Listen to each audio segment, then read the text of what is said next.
नमस्कार दोस्तों, political analyst Uttarakhandi में पूरन आपका हार्दिक स्वागत करता हूं।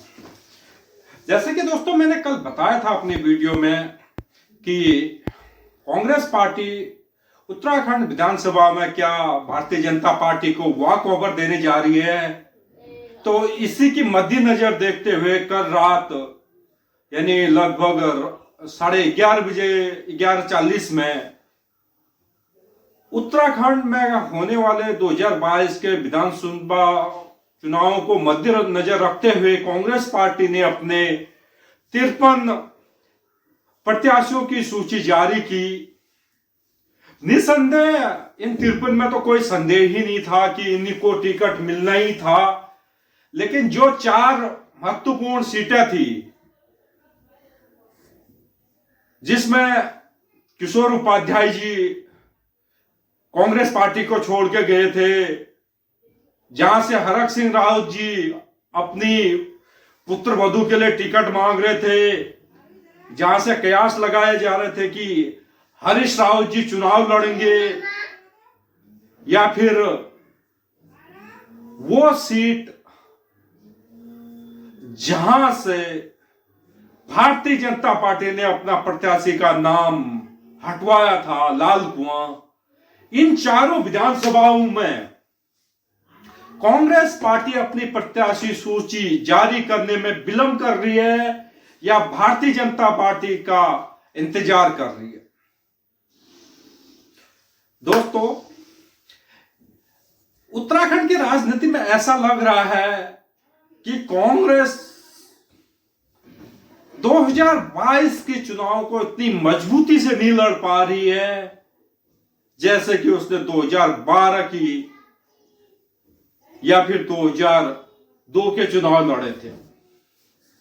कहीं ना कहीं उत्तराखंड में कांग्रेस की नेतृत्व की क्षमता कहें या प्रदेश के नेताओं में गुटबाजी है, वो एक बहुत ही बड़ी समस्या बनी हुई है कांग्रेस पार्टी को के लिए। और इन बड़ी बड़ी उलझनों को सुलझाने में अब तक प्रदेश प्रभारी भी देवेंद्र यादव जी भी नाकाम रहे हैं।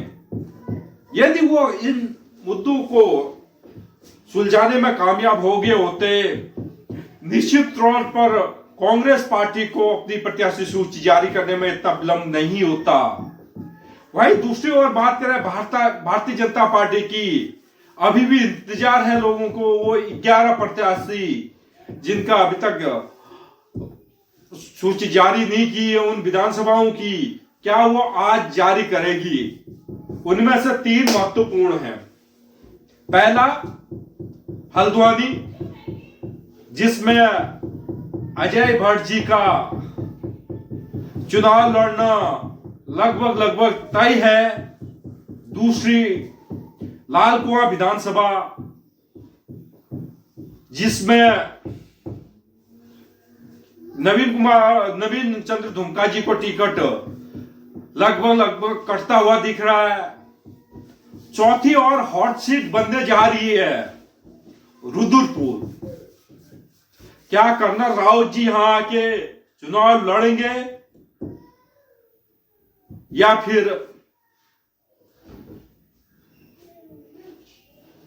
जो पुराने भारतीय जनता पार्टी के प्रत्याशी है उन्हीं पे भारतीय जनता पार्टी दांव खेलेगी। दोस्तों, कांग्रेस में जो भी विधायक प्रत्याशी हैं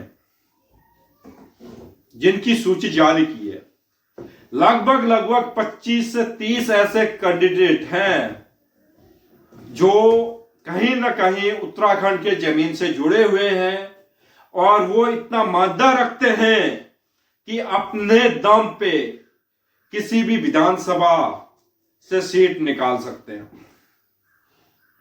हालांकि वो केवल अपने जिले में की बात कर रहा हूं, जिले से बाहर नहीं। जैसे कि बात करूं सबसे पहले कि प्रीतम सिंह जी, उनका जीत सुनिश्चित है और लगभग और भी कार्यकारी अध्यक्ष डोंडियाल जी, वो भी लगभग लग रहा है कि अपनी सीट निकाल जाएंगे। हालांकि हरक सिंह रावत जी का एक बार पुनः कांग्रेस में आने से गढ़वाल क्षेत्र में इस समय कांग्रेस काफी मजबूत दिखाई दे रही है। कांग्रेस पार्टी में मजबूती प्रदान कर रहे हैं।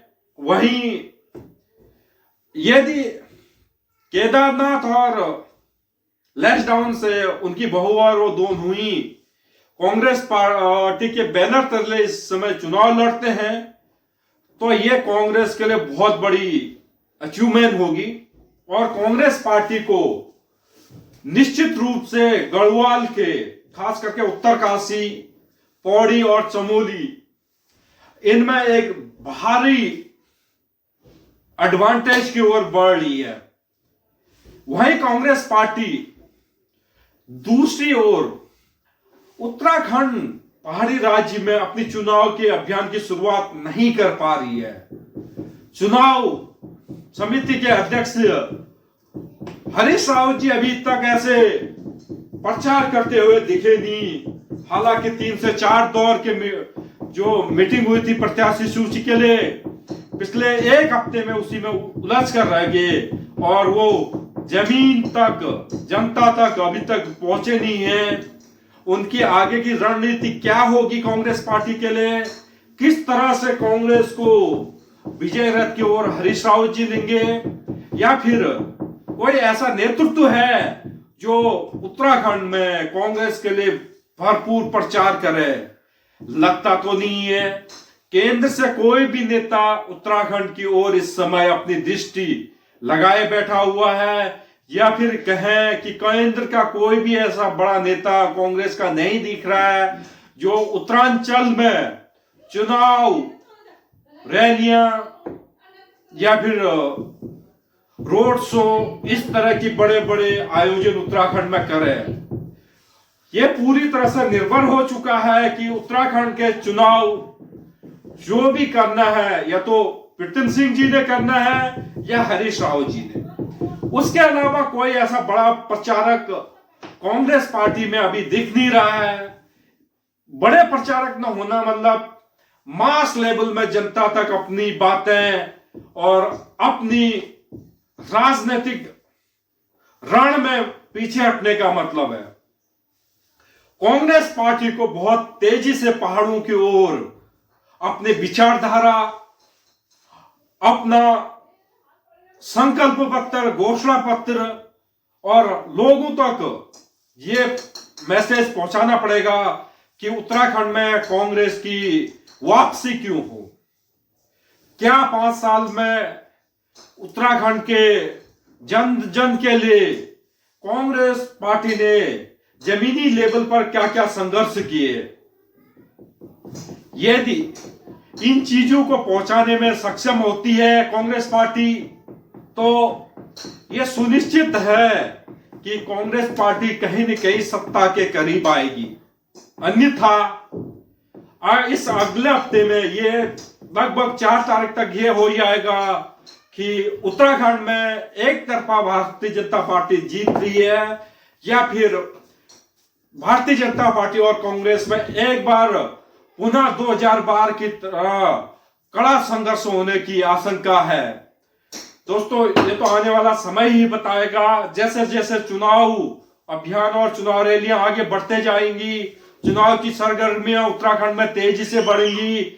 हर प्रत्याशी अपना नामांकन करने के बाद अपने क्षेत्र की जनता तक पहुंचेगा। उसके बाद इन आंकड़ों में इजाफा होगा। उसके बाद यह पता चलेगा कि कौन लोग किस पार्टियों की ओर अपना समर्थन देने जा रहे हैं। क्या भारतीय जनता पार्टी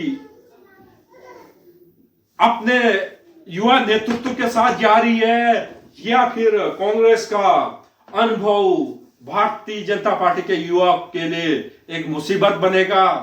ये सब चीजें देखनी पड़ेगी।